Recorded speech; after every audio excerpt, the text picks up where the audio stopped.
ഇപ്പം ദയയാണ് മറ്റുള്ളവരോട് നമുക്ക് കാണിക്കാവുന്ന അത്രയും സ്നേഹം, വാത്സല്യം.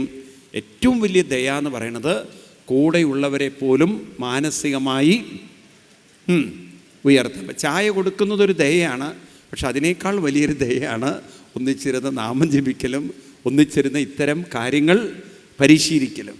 ഇപ്പോൾ ഒരു ഭാര്യാഭർത്ത ബന്ധത്തിലൊക്കെ അങ്ങനെ ഒരു ദയ ഉള്ളവരാണെങ്കിൽ സ്നേഹത്തിൻ്റെ തീവ്രത വളരെ കൂടുതലായിരിക്കും. അതായത് ഒരാത്മീയമായ ഒരു പരസ്പരം ഉയർത്തെഴുന്നേൽക്കാൻ അല്ലെങ്കിൽ പരിശീലനം, പ്രചോദനം കൊടുക്കാനുള്ള ദയ. അർജുനനോട് കൃഷ്ണൻ കാണിക്കുന്നൊരു ദയ, ഉദ്ധവരോട് കൃഷ്ണൻ കാണിക്കുന്നൊരു ദയ, ഗോപികമാരോട് കൃഷ്ണൻ കാണിക്കുന്നൊരു ദയ. ആ ദയൊക്കെ ഉള്ളതുകൊണ്ടാണ് കൃഷ്ണനോട് അവർക്ക് അത്രയും ആദരവും ബഹുമാനവും സ്നേഹവും ഉണ്ടായിട്ടുള്ളത്. നമ്മളിപ്പോൾ ദയ എന്ന് പറയുന്നത് എന്താണ്? ഒരു ചായ എടുത്ത് കൊടുക്കുന്നതാണ് ഇപ്പോൾ ദയ കാണിക്കുന്നത്, അല്ലേ? ഒരു ചായ കിട്ടി, പക്ഷേ ഈ ചായ കുടിച്ചതും കാപ്പി കഴിച്ചതും എല്ലാ മനുഷ്യൻ കുറേ കഴിഞ്ഞാൽ കഴിച്ചതും മറ്റ് കാര്യങ്ങളൊക്കെ മനുഷ്യൻ എന്താ പറയാത്തത്, നിങ്ങൾ മറന്നുപോകും. ഉണ്ടോ ഇല്ലയോ? ഇപ്പം എന്തൊക്കെ കാര്യങ്ങൾ നോക്കൂ, നമുക്ക് ആരൊക്കെ എന്തൊക്കെ തരുന്നു, ഇതൊക്കെ ഓർമ്മയിലുണ്ടാവുമോ? ഉണ്ടാവുമോ? എന്താ മിണ്ടാത്തത് നിങ്ങൾ? ഉണ്ടാവുമോ ഇല്ലയോ? ഇതൊക്കെ നമ്മൾ മറക്കും. എന്നാൽ ആരെങ്കിലും എന്തെങ്കിലും കുത്തുവാക്കുകൾ പറഞ്ഞിട്ടുണ്ടെങ്കിൽ, വേദനിപ്പിക്കുന്ന പ്രവൃത്തി ചെയ്തിട്ടുണ്ടെങ്കിൽ ജന്മം മറക്കില്ലേ നിങ്ങൾ? മറക്കുമോ നിങ്ങൾ? ഇല്ല. ഇപ്പം നിങ്ങൾ മക്കൾക്ക് വേണ്ടി എന്തൊക്കെ കാര്യങ്ങൾ ചെയ്യുന്നു, ഒരുപാട് കാര്യങ്ങൾ ചെയ്യുന്നുണ്ട്. എന്നാൽ മക്കൾ കല്യാണ സമയത്ത് അവരുടെ വീട്ടിലാർക്കെങ്കിലും കല്യാണം ഉണ്ടെങ്കിൽ അവർ നല്ല വില പിടിച്ച സാരികളൊക്കെ അവൻ്റെ ഭാര്യയുടെ വീട്ടുകാർക്കും നിങ്ങൾക്കൊരു പൊട്ട സാരിയും വാങ്ങിച്ചു തന്നാൽ അതുപോലെ നിങ്ങളുടെ ജീവിതത്തിൽ നിങ്ങളതിൻ്റെ വിലയും കണ്ടു, നിങ്ങൾക്ക് വാങ്ങിച്ചു തരുന്നു, അവൻ്റെ വീട്ടുകാർക്ക്, ഭാര്യയുടെ വീട്ടുകാർക്ക് വാങ്ങിച്ചു കൊടുക്കുന്നു. ദുഃഖം ഉണ്ടാവില്ലേ? സത്യം പറയണം. നിങ്ങൾ ചിരിക്കുന്നത്. ദുഃഖം ഉണ്ടാവില്ലയോ? എത്ര പേർക്ക് ദുഃഖം ഉണ്ടാവും? അതുതന്നെയാണ് പറഞ്ഞത്, കുരുട്ട് ബുദ്ധി ഉണ്ട് നടത്താം. അപ്പം നമ്മുടെയൊക്കെ ഉള്ളിലുണ്ട് ഇത്തിരി കുരുട്ട്. അപ്പം നമുക്കൊക്കെ ഇത്തിരി നോക്കൂ നിങ്ങൾ, അസൂയയും എല്ലാവർക്കും ഉണ്ട്. ഇതാരും അതിൽ നിന്ന് സ്വതന്ത്രമെന്നല്ല. പക്ഷേ ഇത്തരം ചിന്തകൾ വരുമ്പോൾ അതിനെ ഒന്ന് മാറ്റി നിർത്തി അത് നമ്മളെ സ്വാധീനിക്കാതിരിക്കാൻ നമുക്ക് സാധിക്കുകയാണെങ്കിൽ, എനിക്കിത്രയാണ്, ഇതാണ് ഭഗവാൻ നിശ്ചയിച്ചത്, എനിക്കിത്രേ ആവശ്യം ഉണ്ടാവുള്ളൂ, മനസ്സിലായില്ലേ? അങ്ങനെ പറയാൻ, അല്ലെങ്കിൽ എന്താണ്, നല്ലത് അവർക്കിരിക്കട്ടെ, അവർ സന്തോഷമാവുമല്ലോ, എനിക്കിതുകൊണ്ട് സന്തോഷമുണ്ട് എന്ന് പറയാൻ സാധിക്കുന്നൊരു മാനസികാവസ്ഥ വരികയാണെങ്കിൽ നമ്മളെ അസ്വസ്ഥരാക്കാൻ അവർക്ക് പറയൂ ആർക്കും സാധ്യമല്ല. അപ്പോൾ ദയ എന്ന് പറയുന്നത് ആദ്യം അവനവനോട് ദയ കാണിക്കണം. എന്താണത്? അവനവനെ നല്ല ചിന്തയിലേക്ക് ഉയർത്തണം. മനസ്സിലായില്ലേ? അതിന് ബോധത്തെ പരിശീലിപ്പിക്കണം. ഇതുപോലെ മറ്റുള്ളവരുടെയും ബോധത്തെ നല്ല ചിന്തകളിലേക്ക് ഉയർത്താൻ പരിശീലിപ്പിക്കണം. അതാണ് ഏറ്റവും വലിയ ദയ എന്ന് പറയുന്നത്. മക്കളോടൊക്കെ കാണിക്കേണ്ട ദയ എന്ന് പറയുന്നത്, എനിക്ക് നിങ്ങളോട് പറയാനുള്ള, ജപം അവരെ പരിശീലിപ്പിച്ചെടുക്കണം. ജപമാണ് മനസ്സിനെ ശുദ്ധീകരിക്കാനുള്ള ഏറ്റവും ശക്തമായ വഴി. ഇന്ന് നമ്മുടെ ഹിന്ദു സമൂഹത്തിൽ ഈ ജപമാണ് തീരെയില്ലാത്തത്. നിങ്ങൾ നോക്കൂ, ഭാഗവതം കൺക്ലൂഡ് ചെയ്യുന്ന സമയത്ത് ഏറ്റവും അവസാനത്തെ ശ്ലോകം ഏതാണ്? ഭാഗവതത്തിൽ 12-ാം സ്കന്ധം കഴിഞ്ഞ് ഏറ്റവും, അതായത് 13-ാമത്തെ അധ്യായത്തിൽ ഏറ്റവും ഒടുവിലത്തെ ശ്ലോകം ഏതാണ്? ആർക്കാ പറയാൻ പറ്റുക? ആരോ ഇവിടെ പറയുന്നുണ്ട്. ഇവിടെ പറയുന്നു. എന്താണ്? നാമസങ്കീർത്തനം യസ്യ സർവപാപപ്രണാശനം പ്രണാമോ ദുഃഖശമന തം നമാമി ഹരിം പരം എന്നാണ് ഏറ്റവും ഒടുവിൽ എഴുതി വെച്ച ശ്ലോകം. അതാണ് നാമസങ്കീർത്തനം സർവപാപപ്രണാശനം. അപ്പം നാമത്തിൻ്റെ പവർ എത്രയാണ് നോക്കൂ. അപ്പോൾ വെറുതെ നമ്മൾ നാമം ജപിക്കുകയല്ല, കണ്ണടച്ച് നമ്മളതിൽ മാക്സിമം ബോധപൂർവം മുഴുകണം, ലയിക്കണം, ആസ്വദിക്കണം, ആനന്ദിക്കണം. അങ്ങനെ മുഴുകി ചേരുമ്പോൾ ബോധവും നാമവും ഒരു ലയം വരുമ്പോൾ ക്രമേണ ബോധത്തിന് മറ്റു ചിന്തകളിൽ ലയിക്കാനുള്ള തീവ്രത, ഒന്നിൽ ലയിക്കാനുള്ളൊരു തീവ്രത കൂടിക്കഴിഞ്ഞാൽ ഇപ്പം നോക്കൂ, കുട്ടികൾ കളിപ്പാട്ടത്തിൽ കളിക്കുന്നൊരു കാലം, അത് കഴിഞ്ഞ് ക്രമേണ മൊബൈലിൽ അവർക്കൊരു ഒരു പ്രോഗ്രാം, അവരുടെ കാർട്ടൂണോ എന്തെങ്കിലും അവർക്കൊരു ഇൻട്രസ്റ്റ് വന്നു കഴിഞ്ഞാൽ അത് കണ്ട് അഡിക്ഷനായി കഴിഞ്ഞാൽ പിന്നെ കളിപ്പാട്ടത്തിൽ ആ കുട്ടിക്ക് യാതൊരു താല്പര്യമില്ല. പിന്നെ ഇതിലാണ് ആ കുട്ടിയുടെ താല്പര്യം. പിന്നെ ഇങ്ങനെ അമ്മയെ കാണുമ്പോഴേക്കും പിടിച്ച് പറിച്ചെടുക്കും മൊബൈൽ, എങ്ങനെയെങ്കിലും ഒന്ന് കൈക്കലാക്കണം. കാരണം അത്ര അതിനോടൊരു അഡിക്ഷൻ വന്നിട്ടുണ്ടാവും. ആണോ? പറയുമവരൊക്കെ കാണുന്നില്ലേ കുട്ടികളിൽ? ഇന്നിപ്പാണെങ്കിൽ ചെറുതിനെ ചോറൊക്കെ കൊടുക്കാൻ ഈ അമ്മമാർ മൊബൈൽ കാണിച്ചിട്ടാണ്. മനസ്സിലായില്ലേ? അമ്മമാർ മൊബൈൽ കാണിച്ചിട്ടാണ്. ഒരു സ്ഥലത്ത് ഞാൻ കണ്ടിരിക്കുന്നത്, ഈ കുട്ടിയെ അമ്മ ചോറ് കൊടുക്കാൻ വേണ്ടി മൊബൈൽ തൂക്കിയിട്ടിരിക്കുകയാണ്. എന്നിട്ട് അതിൽ കാർട്ടൂൺ വെച്ചു. കുട്ടിക്ക് പുഷ്. എന്തിനാണിത് തൂക്കിയിട്ടിരിച്ചാൽ കുട്ടി മേലോട്ട് നോക്കണം, മേലോട്ട് തൂക്കി വായ പൊളിക്കണം. ആ വായ പൊളിക്കുന്നതിന് ബോംബിടുന്ന പോലൊരു പിന്നെ കുട്ടിയുടെ തലയിലൊക്കെ തട്ടി വെള്ളം, കുട്ടിയാണെങ്കിൽ അലറി പൊളിച്ച്. കാരണം അതിനിതൊന്നും വേണ്ട, അതിനത് കണ്ടാൽ മതി. ഈ തരത്തിലെ വീട്ടിലെ അഭ്യാസങ്ങൾ കാണാം. എന്ന് പറഞ്ഞ പോലെ ഇവിടെ നാമജപത്തിലൊരു രുചി വരാൻ തുടങ്ങിക്കഴിഞ്ഞാൽ മറ്റ് ചിന്തകളിലുള്ള രുചി ഒക്കെ പറയൂ ക്രമേണ എന്തൊരു മാറ്റമുണ്ടാക്കാം ജീവിതത്തിൽ, എന്തൊരു ട്രാൻസ്ഫോർമേഷൻ ഉണ്ടാക്കാം, എന്തൊരു ധന്യതയാർന്ന ജീവിതം, അനുഗ്രഹീതമായ ജീവിതം. ഇതാണ് കൊണ്ട് നശിപ്പിച്ച് നമ്മൾ നാരായണക്കല്ല് പാടിക്കുന്നത്. നമ്മളായിട്ട് നശിപ്പിക്കുകയാണ്. അതിന് വിധിയെ കുറ്റം പറയരുത്, തലയെഴുത്തെന്ന് പറയരുത്, യോഗം എന്ന് പറയരുത്. ഇതൊക്കെ ആര് നശിപ്പിച്ചു? ആര് നശിപ്പിക്കണോ? ദൈവത്തിനിതിൽ യാതൊരു പങ്കുമില്ല. ആര് നശിപ്പിക്കണോ? അപ്പം നമ്മൾ അറിയണം. ഇപ്പം നോക്കൂ, നിങ്ങൾ ചെറിയ ബോധത്തിലൊക്കെ നമ്മൾ ജീവിക്കണ്ടേ. ഇപ്പം നമ്മൾ ഒരു എക്സസൈസും ചെയ്യാതെ ഇരുന്ന് വടയും തട്ടി ചായയും കഴിച്ച് ഉച്ചയ്ക്ക് ചാപ്പാടും കഴിച്ച് രാത്രി ചപ്പാത്തിയും കഴിച്ച്, മനസ്സിലായില്ലേ, ഇങ്ങനെ വെറുതെ ഇരുന്ന് വെറും തീറ്റ പശുക്കളെ പോലെ തിന്നു കഴിഞ്ഞാൽ കുറേ കഴിഞ്ഞാൽ ഈ മസിൽസൊക്കെ ഇളകാതെ അത് സ്റ്റിഫാവും, കട്ട പിടിക്കും. അപ്പോൾ ക്രമേണ പിന്നെ മസിലുകളൊന്നും ലൂസാവില്ല, ജോയിൻറ്റുകളൊക്കെ പെയിൻ എടുക്കാൻ തുടങ്ങും. പിന്നെ നടക്കാൻ പറഞ്ഞാൽ നമുക്ക് എന്താ മിണ്ടാത്തത് നിങ്ങൾ? വേദന. ഇപ്പം നോക്ക്, പണ്ടത്തെ പോലെ നമുക്ക് നടക്കാൻ പറ്റുന്നില്ല. കാരണം സൗകര്യങ്ങൾ കൂടിയപ്പോൾ നമ്മുടെ മസിലുകളൊക്കെ അതിൻ്റെ അയവ് വളരെ കുറഞ്ഞു. പണ്ട് നടക്കുമായിരുന്നു മനുഷ്യൻ 6, 7, 8 കിലോമീറ്ററൊക്കെ നടക്കുമായിരുന്നു, ഇല്ലേ? 8, 10 കിലോമീറ്റർ നടന്ന് സ്കൂളിൽ പോയിട്ടുള്ളവരില്ല ഇവിടെ? ഉണ്ടോ? അപ്പം അന്ന് നിങ്ങൾക്കൊരു പ്രശ്നം ഉണ്ടായിരുന്നില്ല. പഴയ കാലത്ത് 20 കിലോമീറ്ററൊക്കെ മനുഷ്യന്മാർ നടന്നിട്ടുണ്ട്. 10, 20 കിലോമീറ്റർ ഉണ്ടോ ഇല്ലയോ? പെണ്ണിൻ്റെ വീട്ടിൽ ഭാര്യ വീട്ടിൽ പോകണമെങ്കിൽ 15 കിലോമീറ്ററൊക്കെ പോകണം. അന്ന് ഇതുപോലുള്ള വാഹന സൗകര്യങ്ങളില്ലാത്ത കാലത്ത് ഉണ്ടായിരുന്നില്ലേ? പാലക്കാടൊക്കെ ഈ ഉൾഗ്രാമങ്ങളിൽ എവിടെയാണ് വാഹനം ഉണ്ടായിരുന്നത്? അപ്പോൾ അത്ര 15, 16 കിലോമീറ്റർ എങ്ങോട്ട് പോവുക? ഭാര്യ വീട്ടിൽ പോവുകയെന്ന്. ഇന്നിപ്പോൾ നിങ്ങൾ മക്കളോട് 2 കിലോമീറ്റർ നടന്ന് ഭാര്യ വീട്ടിൽ പോകാൻ പറഞ്ഞു, പണിയാൻ നോക്കാൻ പറയുവാൻ. അപ്പോൾ ഇന്ന് നമുക്ക് സൗകര്യങ്ങളായി. വീടിൻ്റെ അകത്ത് വരെ ബൈക്ക് പോവും. ആ വീടിൻ്റെ ഉള്ളിൽ ബെഡ്റൂമിൽ പോവാത്തതാണ് പ്രശ്നം. ആ സൗകര്യങ്ങളൊക്കെ കൂടി വന്നപ്പോഴല്ലേ ആരോഗ്യ പ്രശ്നങ്ങൾ വന്നത്? ആണോ അല്ലയോ? ആണോ? അപ്പോൾ ഇങ്ങനെ സൗകര്യങ്ങൾ വന്ന് നമ്മൾ ആ സുഖത്തിൽ ജീവിച്ചപ്പോൾ ശരീരം പോലും നമുക്ക്. പണ്ട് സ്ത്രീകൾ നല്ലോണം നടക്കുമായിരുന്നു, അവരൊരുപാട് വെള്ളം കോരുമായിരുന്നു, ആട്ടുമായിരുന്നു. ഞാൻ പറഞ്ഞു വീട്ടുകാരെ ആട്ടുന്ന കാര്യമല്ല, ഏത് അരിയാട്ടുമായിരുന്നു. അതുകൊണ്ട് അവർക്ക് നല്ല എക്സസൈസും നല്ല ആരോഗ്യം ഉണ്ടായിരുന്നു. അതുകൊണ്ട് ഒരു 5, 6 മക്കളെ പ്രസവിക്കാൻ ഒരു ബുദ്ധിമുട്ടില്ല. ഇന്നിപ്പോൾ ഒരെണ്ണത്തിനെ പ്രസവിച്ച് രണ്ടാമത്തെ പ്രസവിച്ചാൽ തീർന്നു. പിന്നെ ആ വീട്ടിൽ പിന്നെ നരസിംഹാവതാരം എടുക്കും. പിന്നെ അത് കഴിഞ്ഞ് അതിന് യൂട്രസ് ഇല്ല, അതിന് ശരീരം ഇല്ല, ഒക്കെ എടുത്ത് കളയണം. എല്ലാം രോഗത്തിലേക്കാണ് പോകുന്നത്. ആണോ? എന്താ മിണ്ടാത്തത് നിങ്ങൾ? ഇന്നിപ്പോൾ പ്രസവിക്കാനുള്ള ആരോഗ്യമുള്ള പെൺകുട്ടികളുണ്ടോ? നിങ്ങൾക്ക് അറിയില്ല, ഈ ബാംഗ്ലൂരൊക്കെ പോലുള്ള സ്ഥലങ്ങളിൽ പ്രസവിക്കാൻ തയ്യാറില്ല എന്ന് പറയുന്ന കുറേ കുട്ടികളുണ്ട്. നിങ്ങൾക്ക് പ്രസവിക്കണ്ട, കുട്ടികൾ വേണ്ടെന്നാണ് അവർ പറയുന്നത്. കാരണം പ്രസവിക്കാൻ വയ്യ, കുട്ടിയെ നോക്കാൻ പറ്റില്ല, കാരണം ജോലിയെ അത് ബാധിക്കും, അത് ടെൻഷനാണ്. ഈ തരത്തിൽ മനുഷ്യൻ സുഖങ്ങൾ അന്വേഷിച്ചും സുഖം തേടിയും സുഖത്തിൽ ജീവിച്ചും കുറേ കഴിഞ്ഞ് നോക്കുമ്പോഴെന്താണ്, കുറേ സൗകര്യങ്ങളുണ്ട്, പക്ഷേ ഒരു സന്തോഷവും ശാന്തിയും സമാധാനവും മനോബലവുമുള്ള മനസ്സ് തനിക്ക് ഇല്ല. ആരോഗ്യമില്ലാത്തൊരു മനസ്സോടുകൂടി ജീവിക്കേണ്ടതായിട്ട് വരികയാണ്.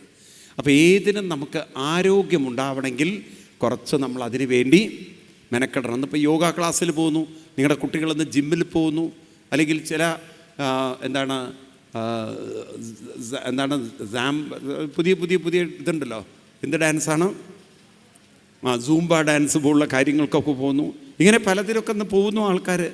കാരണം ശരീരത്തിന് എന്തെങ്കിലുമൊക്കെ എക്സസൈസ് വേണം, മനസ്സിലായില്ലേ, വർക്കൗട്ട് ചെയ്യണം. എന്നതുപോലെ മനസ്സിനും നിരന്തരമായൊരു അനുഷ്ഠാനം വേണം.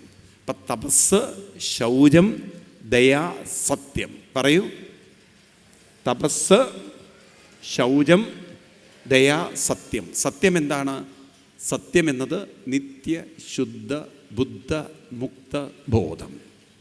അതായത് ഒരു തരത്തിലും ചിന്തകൾ അലട്ടാത്ത ഒരു ശുദ്ധബോധം എവിടെയുണ്ട്? അവബോധം എവിടെയുണ്ട്? എവിടെയുണ്ട്? നമ്മളിലുണ്ട്. നേരത്തെ പറഞ്ഞ ഉദാഹരണം ഓർക്കുക, ചളിയും വെള്ളവും.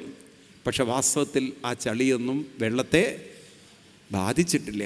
കുറച്ച് നേരം കഴിഞ്ഞാൽ അതെല്ലാം സെറ്റിലാവും. എന്നതുപോലെ നമ്മുടെ ചിന്തകളൊന്നും വാസ്തവത്തിൽ ബോധത്തെ ബാധിച്ചിട്ടില്ല. പക്ഷേ അത് നമ്മൾ സെറ്റിൽ ഡൗൺ ചെയ്യാൻ സാധന അനുഷ്ഠിക്കാത്തിടത്തോളം കാലം, ഒരു അനുഷ്ഠാനമില്ലാത്തിടത്തോളം കാലം ഈ ചിന്തകളും ബോധവും ചേർന്ന് കലങ്ങി മറഞ്ഞ് അപ്പോഴാണ് ജീവിതം അസ്വസ്ഥവും വിഷമവും വേദനയും വിഷാദവും നിറഞ്ഞതായി തീരുന്നത്. ഒരു മാറ്റം വരുത്തണ്ടേ? വേണോ? വേണോ വേണ്ടയോ? അപ്പം ഈ തരത്തിൽ ഭാഗവതം നമുക്ക് വഴി കാണിച്ചു തരിക. വാസ്തവത്തിൽ ഇതൊരു നോക്കൂ, വലിയ ചികിത്സയാണ്. ഇതൊരു വലിയ ഒരു ട്രീറ്റ്മെൻറ്റാണ്, ഒരു ജീവിതത്തെ മാറ്റിമറിക്കലാണ്. പ്രായം കൂടുന്തോറും അസ്വസ്ഥതകളില്ലാത്ത, വിഷമങ്ങളും വേദനകളും ബാധിക്കാത്ത, ഒരു തരത്തിലും ചിന്തകൾ അസ്വസ്ഥമാക്കാത്ത ഒരു മനസ്സിനെ നേടിയെടുക്കാനുള്ള യാത്ര വേണ്ടതല്ലേ? വേണ്ടതല്ലേ? പറയൂ നിങ്ങൾ. അതിന് നമുക്ക് മെനക്കെടണം. അതാണ് ഇവിടെ ധർമ്മമുണ്ടെങ്കിലേ ശിവനെ കൈവരിക്കാൻ സാധിക്കുള്ളൂ. ധർമ്മവും ശിവനും രണ്ടും ചേർന്നിരിക്കുകയാണ്. ധർമ്മം അനുഷ്ഠാനാണ്, ശിവൻ എന്നാൽ ശുദ്ധബോധമാണ്. ഇത്രയും ഓർത്താൽ മതി. പരീക്ഷത്ത് മഹാരാജാവിന് മനസ്സിലായി, കലിയുഗം വരുമ്പോൾ മനുഷ്യൻ്റെ ശ്രദ്ധ മുഴുവൻ മാറിപ്പോവും. ഈ കലിയുഗത്തിൻ്റെ പ്രത്യേകത, കലിയുഗം എന്ന് പറഞ്ഞാൽ ഒരു സൊസൈറ്റി നമ്മളെ സ്വാധീനിക്കുകയാണ്. ഇപ്പോൾ ഒരു സൊസൈറ്റിയുടെ സ്വാധീനം നമ്മളിൽ വളരെ കൂടുതലാണ്. അപ്പോൾ നമ്മളൊക്കെ വളർന്നു വരുന്ന സാഹചര്യം, അപ്പോൾ നോക്കൂ, നമ്മൾ അത് കുട്ടിക്കാലത്ത് തന്നെ അങ്ങനെ ഒരു ചുറ്റുപാടിൽ വളർന്നാൽ കുഴപ്പമില്ല. ഇന്നിപ്പോൾ നമ്മൾ വളർന്നു വരുന്ന സാഹചര്യം നോക്കൂ നിങ്ങൾ. എസ്പെഷ്യലി നമ്മുടെ ചിൽഡ്രൻ രാവിലെ ട്യൂഷന് പോകണം, സ്കൂളിൽ പോകണം, അത് കഴിഞ്ഞാൽ എൻട്രൻസ്. ഇതാണ് കുട്ടികൾ വളർന്നു വരുന്ന ചുറ്റുപാട്. അല്ലാതെ രാവിലെ ഒരു ജപ അനുഷ്ഠാനം വേണം, എനിക്ക് നല്ലൊരു ഏകാഗ്രതയുള്ള മനസ്സ് വേണം, മനോബലമുണ്ടാവണം. ആരാ പഠിപ്പിച്ചത്? ആരാ പരിശീലിപ്പിച്ചത്? ആരാ പറഞ്ഞു കൊടുത്തിട്ടുള്ളത്? എല്ലാവർക്കും ബുദ്ധിയിൽ കുറേ അറിവ് വേണം. എനിക്ക് ട്യൂഷന് പോകണം, എനിക്ക് മാത്സ് പഠിക്കണം, എനിക്ക് സയൻസ് പഠിക്കണം, എനിക്ക് എന്നിട്ട് വേണം എൻട്രൻസിൽ എങ്ങനെയെങ്കിലും പാസ്സായി. ഇതൊക്കെയാണ്. അപ്പം നമ്മൾ ആ സൊസൈറ്റി, ഒരു സോഷ്യൽ സിസ്റ്റം നമ്മളെ വളരെ, ഇപ്പം നമുക്ക് എല്ലാ കുട്ടികളും അങ്ങനെ പോകുമ്പം, നിങ്ങളുടെ ചുറ്റുവട്ടത്തുള്ള കുട്ടികളൊക്കെ ട്യൂഷന് പോകുമ്പം നിങ്ങളും കുട്ടികളുടെ ട്യൂഷനാണ് പറഞ്ഞയക്കുന്നത്. ആണോ? ആണോ അല്ലയോ? ഇതാണ് കലിയുഗം എന്ന് പറയുന്നത്.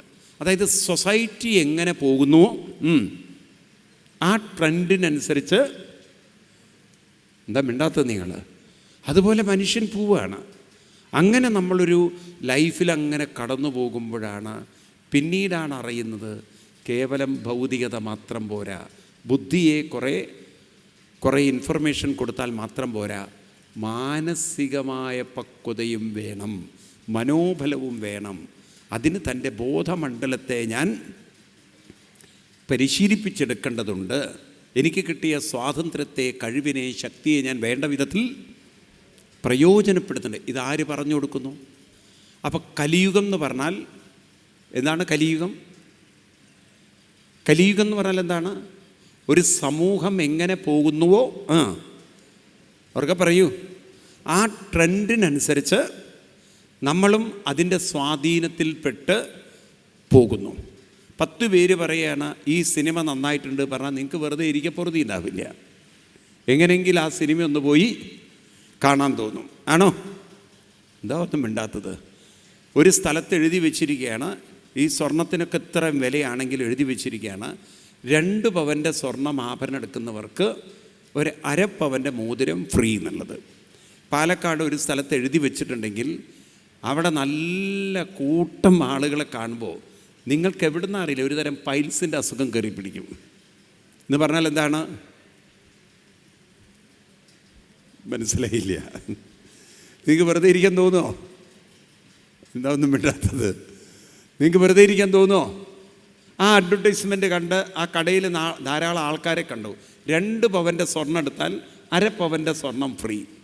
നിങ്ങൾ വെറുതെ ഇരിക്കുമോ? എന്തോ ഒന്നും മിണ്ടാത്തത്? നിങ്ങൾ ആ അഡ്വർടൈസ്മെൻറ്റ് നിങ്ങളെ വെറുതെ ഇരുത്തുമോ?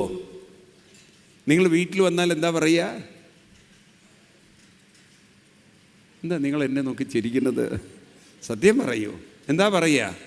അല്ല, ഏട്ടാ ഒന്ന് പോയി നോക്കാം. ഏട്ടാ നല്ലല്ലേ വിളി, ഏട്ടയെ നല്ല വിളിക്കുക. ഏട്ടയെ നമുക്കൊന്ന് ഈ കാറെടുക്കൂ, ഒന്ന് കാറെടുക്കൂ, നമുക്കൊന്ന് പോവാം. അല്ല, എന്തിനാടി? നിനക്കതിൻ്റെ ആവശ്യമില്ലല്ലോ, നമുക്ക് ഇഷ്ടംമാരി ഉണ്ടല്ലോ. അല്ല, എന്നാലും വെറുതെ പോയി നോക്കിക്കൂടെ? എങ്ങനെങ്കിലും ഒന്നവിടെ പോവാൻ ഒരു പ്രേരണ തോന്നുമോ? എന്താ മിണ്ടാത്തത്? എത്ര പേർക്ക് തോന്നും? ഒന്ന് കൈ പൊക്കൂ. അത്രയും മതി എനിക്ക്. അപ്പം അങ്ങനെ ഒരു അസുഖം ഉണ്ടല്ലോ, നാടൻ ഭാഷ പറയും, മൂലക്കുരുവിൻ്റെ അസുഖം ഉണ്ട് ഒരുക്കുന്ന പറയും. എന്ന് വെച്ചാൽ എങ്ങനെയോ നമ്മളത് സ്വാധീനിക്കുന്നു. അപ്പോൾ ചുരുക്കി പറഞ്ഞാൽ സൊസൈറ്റി നമ്മളെ സ്വാധീനിക്കുന്നു. ആ ട്രെൻഡിലാണ് നമ്മൾ പോകുന്നത്. അപ്പം അതുകൊണ്ട് നമ്മൾ കുറച്ച് അതിൽ നിന്നൊന്ന് മാറി സ്വല്പമഭി കുറച്ച് സമയമെങ്കിലും നമ്മൾ അല്പനേരത്തേക്കെങ്കിലും പറയും ധ്യായതോ ശാന്തം ഉപാസീത. എന്താണ്? മറ്റുള്ളവരുടെ ആ ട്രെൻഡിനനുസരിച്ച് പോവാതെ കുറച്ച് നേരം മാറി നിന്ന് കുറച്ച് നേരം എവിടെയെങ്കിലും സ്വസ്ഥമായിട്ടിരുന്നൊന്ന് ജപിക്കാൻ പരിശീലിക്കുക. എത്ര പേര് അങ്ങനെ ചെയ്യുന്നവരുണ്ട് ഡെയിലി? എത്ര പേര് ചെയ്യുന്നുണ്ട്? ഡെയിലി പരിശീലിച്ച് നോക്കുക. അപ്പോൾ നിങ്ങൾക്ക് ലൈഫ് കുറേ ഈസിയാണ്, ലൈഫ് കുറേ ടെൻഷൻ ഫ്രീ ആണ്. ഒരു 10 മിനിറ്റ് കുറച്ച് സമയമെങ്കിലും. മനസ്സിലായില്ലേ? അപ്പം നമ്മൾ ആ കലിയുഗത്തിൻ്റെ സ്വാധീനത്തിൽ നിന്നും പുറത്ത് കിടക്കുകയാണ്. കലിയുഗം എന്ന് പറഞ്ഞാൽ going with a social trend is called Kaliyugam. ലോകം എങ്ങനെ ജീവിക്കുന്നു അതിനനുസരിച്ച് ഞാനും. എല്ലാവരും കൂകുമ്പോൾ ഞാനും കൂകും. എന്തിനാ എനിക്കറിയില്ല കൂകിയത്. അവർ കൂകി, ഞാനും കൂകി. ഈ പട്ടികൾക്കൊരു സ്വഭാവമുണ്ട്, കുറുക്കൻ എവിടെന്നെങ്കിലും കൂകിയാൽ കേട്ടില്ലേ നിങ്ങൾ? അപ്പോൾ പട്ടി എന്ത് ചെയ്യും? അതും അവിടുന്ന് കൂകാൻ തുടങ്ങും. ഇതിൻ്റെ കൂക്കുകൾ കേട്ടാൽ അടുത്തുള്ള വീട്ടിലെ പട്ടി മിണ്ടാത്തത് അതെന്ത് ചെയ്യും? അത് കൂവും. എന്നതുപോലെയാണ് കലിയുഗം. എല്ലാവരുടെയും മനസ്സ് നമ്മളെ സ്വാധീനിക്കുന്നു. ഇപ്പോൾ നോക്കൂ, ഇന്ന് കുട്ടികളൊക്കെ ജനറലി നിങ്ങൾ നോക്കൂ, നമ്മുടെ വീടുകളിൽ ഒരു 8 മണി 9 മണി വരെ ഒക്കെ കിടന്നുറങ്ങും. അതിൽ നിന്നും വ്യത്യസ്തരായി കാലത്തെണീക്കണം, കുറച്ച് നേരം ജപിക്കണം, അല്ലെങ്കിൽ അമ്പലത്തിൽ പോകണം, ഇതൊരു സാധനം കൊണ്ട് നടക്കണം. എത്ര കുട്ടികൾക്ക് തോന്നുന്നുണ്ട്? പറയൂ, നിങ്ങൾ പറയൂ. എല്ലാം 12 മണി വരെ ഇരുന്ന് തോണ്ടി തോണ്ടി തോണ്ടി തോണ്ടി തോണ്ടി രാത്രി 1 മണിക്ക് കിടന്നുറങ്ങും, രാവിലെ 8-9 മണിയാകുമ്പോൾ എണീക്കും. അതല്ലേ ഇന്ന് പൊതുവേ നമ്മുടെ കുട്ടികൾ? ആണോ? ആണോ അല്ലയോ? ഈ രീതിയിൽ നമ്മുടെ കുട്ടികൾ ആയിട്ടുണ്ടെങ്കിൽ അവരെ ഒരു സോഷ്യൽ സിസ്റ്റം സ്വാധീനിച്ചിട്ടുണ്ടോ ഇല്ലയോ? അത്രയും എനിക്ക് അറിയേണ്ടതുള്ളൂ. ഉണ്ടോ? ഇതിൻ്റെ പേരാണ് കലിയുഗം. ഇതൊന്ന് മാറി ചിന്തിക്കാൻ, ഇതൊന്ന് മാറി നടക്കാൻ സാധിക്കുമ്പോഴാണ് ആത്മീയത ഉണ്ടാവുന്നത്. അപ്പോൾ ഒരു ദിവസം പരീക്ഷിത്ത് മഹാരാജാവ്, അദ്ദേഹം മൃഗയാ വിനോദത്തിന് വേണ്ടി കാട്ടിൽ പോയി. കഥ നിങ്ങൾക്ക് അറിയുന്നതാണ്. ദാഹിച്ചു വലഞ്ഞ്, ഇപ്പം നിങ്ങൾക്ക് ചായ കൊണ്ടു തരുന്ന പോലെ ആരും ചായ കൊണ്ട് കൊടുക്കാണ്ടായിരുന്നില്ല. അപ്പോൾ അദ്ദേഹത്തിന് ഇങ്ങനെ വല്ലാതെ തൊണ്ടയൊക്കെ വരണ്ട് അസ്വസ്ഥനായി എവിടെയാണ് കുടിക്കാൻ ഇത്തിരി വെള്ളം കിട്ടുക നോക്കുമ്പോൾ എവിടെയും വെള്ളം കാണുന്നില്ല, തോടോ അരുവിയോ ഒന്നുമില്ല. അപ്പോൾ അദ്ദേഹം നോക്കുന്ന സമയത്ത് ഒരു പർണശാല ദൂരെ കണ്ടു. അപ്പോൾ മനസ്സിലായി ഒരു മുനി തപസ് ചെയ്യുന്ന സ്ഥലമാണ്. അപ്പോൾ ആ മുനിയുടെ ആശ്രമത്തിൽ പോയാൽ എനിക്ക് കുടിക്കാൻ വെള്ളം കിട്ടും, ഉറപ്പാണ്. അദ്ദേഹത്തിന് അങ്ങനെ ഒരു കൺവിക്ഷൻ. നേരെ മുനിയുടെ ആശ്രമത്തിലേക്ക് അദ്ദേഹം കുതിരപ്പുറത്ത് പോകുന്നു, ചെന്നിറങ്ങുന്നു. വിചാരിച്ച പോലെ തന്നെ മുനിയുണ്ട്, ധ്യാനനിരതനായി ഇരിക്കുകയാണ്. അപ്പം ഇദ്ദേഹം ഭവ്യതയോടെ വളരെ വിനയാന്യനായിട്ട് പറഞ്ഞു, ഞാൻ പരീക്ഷിത്ത് മഹാരാജാവ് കുടിക്കാൻ ഇത്തിരി വെള്ളമൊക്കെ വേണമെന്ന്. അദ്ദേഹം എനിക്ക് തോന്നുന്നു മലയാളി അല്ലാത്തതുകൊണ്ടായിരിക്കും അത്. മലയാളിയാണെങ്കിൽ ചോദിക്കുന്ന ചോദ്യമൊന്നുമില്ല, ആ കുടം കണ്ടാൽ അപ്പെടുത്ത് എന്തെങ്കിലും പാത്രത്തിൽ ഇത്തിരി വെള്ളം എടുത്ത് കുടിച്ച് പോകുന്നുണ്ട്. ആ മനുഷ്യൻ അവിടെ മിണ്ടാണ്ടിരിക്കുന്നു, ഞാനെന്തിനാ അയാളുടെ വിളിച്ച് ഉപദ്രവിക്കണമെന്ന് വിചാരിച്ചിട്ട് ഞാൻ കുടിച്ചു പോകുന്നു എന്ന് പറഞ്ഞു, അല്ലേ? നമുക്കതിനുള്ള ഇന്നത്തെ കാലത്ത് അങ്ങനെയുള്ളൊരു കേർട്ടസിയൊക്കെ ഉള്ള ആളുകൾ വളരെ ചോദിച്ച് ഭവ്യതയോടെയൊക്കെ ചോദിക്കുന്ന കാലമൊക്കെ പോയി. ഉണ്ടോ? എന്താ ഒന്നും മിണ്ടാത്ത നിങ്ങൾ? ഇപ്പം നിങ്ങളുടെ വീട്ടിന് മുന്നിൽ കുറച്ച് വെള്ളമൊക്കെ വെച്ചിട്ടുണ്ട്, കുടിക്കേണ്ട വെള്ളമാണ്. മര്യാദക്കാരൻ ചിലപ്പോൾ വിളിച്ചു ചോദിക്കും, ദേ കുറച്ച് വെള്ളം കുടിച്ചോട്ടെ എന്ന്. മര്യാദ ഇല്ലാത്തവരോ? അങ്ങോട്ട് എടുത്ത് കുടിക്കും, പോയിട്ടുണ്ടാവും. ഒരുപക്ഷെ രാജാവ് കേരളക്കാരനായിരുന്നെങ്കിൽ അങ്ങനെ ചെയ്തിരുന്നെങ്കിൽ ഭാഗവതം എന്നുള്ളൊരു പുസ്തകം തന്നെ ഉണ്ടാവില്ല. ഇദ്ദേഹം ചോദിച്ചു ഭവ്യതയോടെ, എനിക്ക് വെള്ളം വേണമെന്ന്. ആ മഹാത്മാവാണെങ്കിൽ നമ്മൾ മൊബൈലിരിക്കുന്ന പോലെയാണ്. അദ്ദേഹം ധ്യാനത്തിലിരുന്നത് കൊണ്ട് ഈ രാജാവ് പറഞ്ഞതൊന്നും കേട്ടില്ല. ഇപ്പം നിങ്ങളുടെയൊക്കെ വീട്ടിൽ പണ്ടുണ്ടായിരുന്നു, ഇപ്പം ഇത്തിരി കുറവാണ്. ഈ സീരിയൽ കാണുന്ന സമയത്ത് ആര് വിളിച്ചാൽ പോലും കേൾക്കാത്തൊരു കാലം ഉണ്ടായിരുന്നു. കാരണം അത്രയും ആ സീരിയലിൽ അങ്ങോട്ട് മുഴുകിയിരിക്കുന്നൊരു കാലം. എന്നാൽ ഇവിടെ ആ മഹാത്മാവ് ഇതൊന്നും കേൾക്കാത്തതെന്നപ്പം ഇദ്ദേഹത്തിന് അങ്ങോട്ട് ദേഷ്യം വന്നു. അപ്പം ദേഷ്യത്തിലാണ് ചോദിക്കണത്, എനിക്ക് കുടിക്കാനിത്തിരി വെള്ളം വേണം, കുടിക്കാനിത്തിരി വെള്ളം തരുമോ?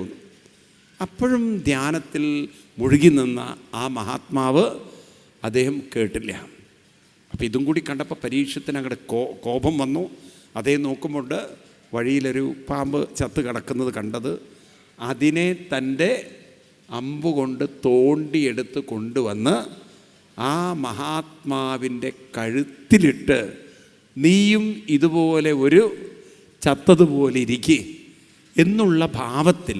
എന്തിന് പരീക്ഷത്തിന് അങ്ങനെ തോന്നി എന്നൊന്നും അത് നമുക്ക് പറഞ്ഞാൽ മനസ്സിലാവില്ലേ. നമ്മളൊക്കെ പറയാറുണ്ട്, എന്തിനാ ഞാനങ്ങനെ ഒരു ചീത്ത വാക്ക് ഉപയോഗിച്ചത്, എന്തിനു ഞാൻ ചീത്ത പറഞ്ഞു എനിക്കറിയില്ല, എനിക്ക് അപ്പോൾ അങ്ങോട്ട് തോന്നി എന്നൊക്കെ പറയാറില്ലേ ചിലർ. സത്യത്തിൽ ഞാനതൊന്നും ഉദ്ദേശിച്ച് പറഞ്ഞതല്ല, പക്ഷേ ആ ഒരു സന്ദർഭത്തിൽ സാഹചര്യത്തിൽ അങ്ങനെ വന്നുപോയത്, അങ്ങനെയൊക്കെ പറയാറില്ലേ.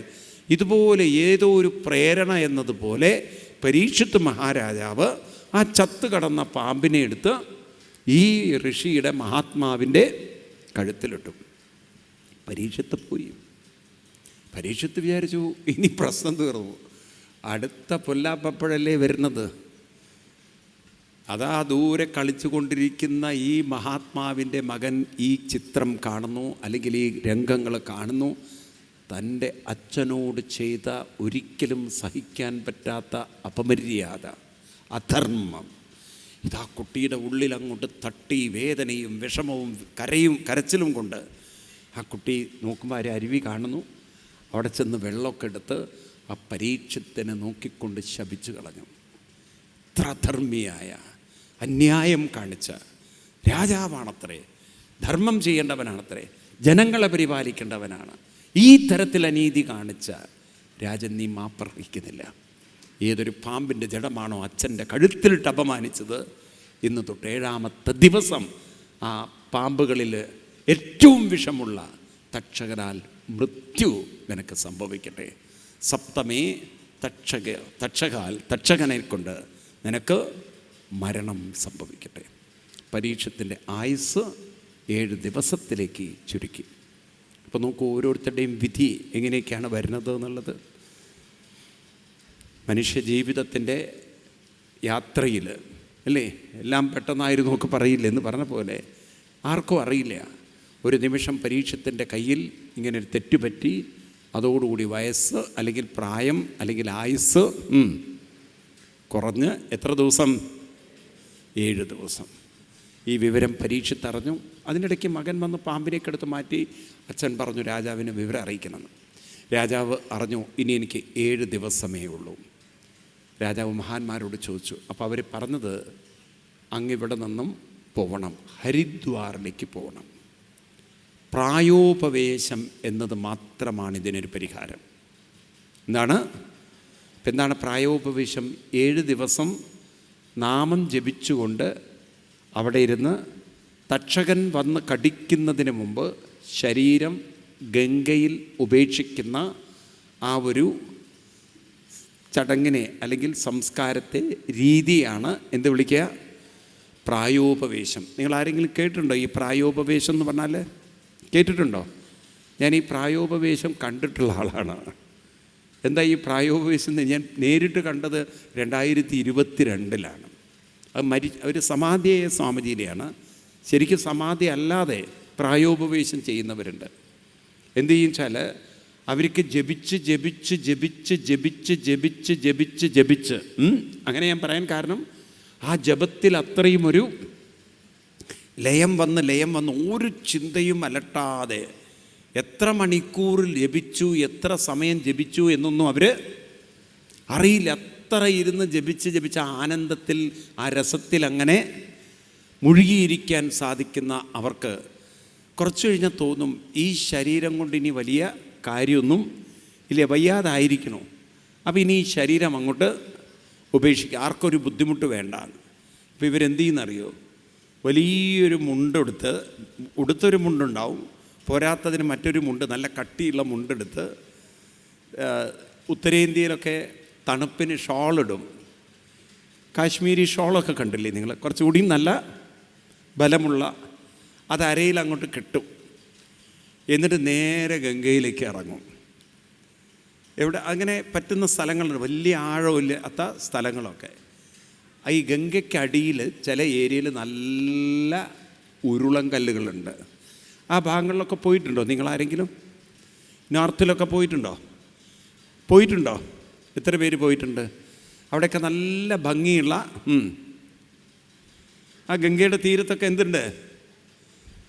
കണ്ടിട്ടുണ്ടോ ആരെങ്കിലും? നല്ല ഉരുളൻ കല്ലുകളുണ്ട്, നല്ല ഭംഗിയുള്ള മനോഹരമായിട്ടുള്ള കല്ലുകൾ. അതായത് വെള്ളം ഒഴുകി കല്ലിന് നല്ല മിനുസം വരുത്തി നല്ല ഭംഗിയുള്ള, അത് ഗംഗയിൽ ഇഷ്ടം മാതിരി ഉണ്ട്. ഈ കല്ല് ഇവർ പതുക്കെ വെള്ളത്തിലേക്ക് ഇറങ്ങി പെറുക്കിയെടുക്കും. കല്ല് വെള്ളത്തിൽ പൊക്കിയെടുക്കുമ്പോൾ അതിന് കല്ലിന് ഭാരം കുറവായിരിക്കും. അത് ഈ മുണ്ടിൻ്റെ അകത്ത് വെച്ച് അങ്ങോട്ട് വലിച്ചു കെട്ടും. ചിലപ്പോൾ അവരെ സഹായിക്കാൻ ആരെങ്കിലും ഉണ്ടാവും. എന്നിട്ട് പതുക്കെ ആഴമുള്ള ഭാഗത്തേക്ക് പോയി, അപ്പോഴേക്കും കാലെല്ലാം ചമ്രം പടിഞ്ഞ്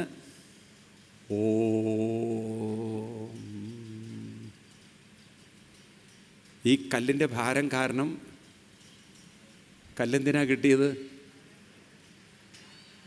കല്ലെന്തിനാ കിട്ടുന്നത്? ശരീരം താഴാൻ. പിന്നെ വെള്ളം അകത്തേക്ക് പോയാൽ പിന്നെന്താ സംഭവിക്കുകയെന്നറിയാലോ, പിന്നെ ഒരിക്കലും പൊങ്ങില്ല. ഇങ്ങനെ ശരീരം ഉപേക്ഷിക്കുന്ന പ്രക്രിയയുടെ പേരാണ് പ്രായോപവേശം. ഇന്നും നടക്കുന്ന കാര്യമാണ്. ഇന്നും മഹാന്മാർ ജപിച്ച് കുറേ കഴിഞ്ഞാൽ ഈ തരത്തിൽ ശരീരം ഉപേക്ഷിക്കും. അപ്പം പരീക്ഷത്തിനോടും ഇങ്ങനെ ശരീരം ഉപേക്ഷിച്ച ഒരു അവതാരമൂർത്തിയുണ്ട്. ആരാണത്? പ്രായോപവേശം ചെയ്ത് ശരീരം ഉപേക്ഷിച്ച അവതാരമൂർത്തിയുടെ പേര് ആർക്കെങ്കിലും പറയാൻ പറ്റുമോ?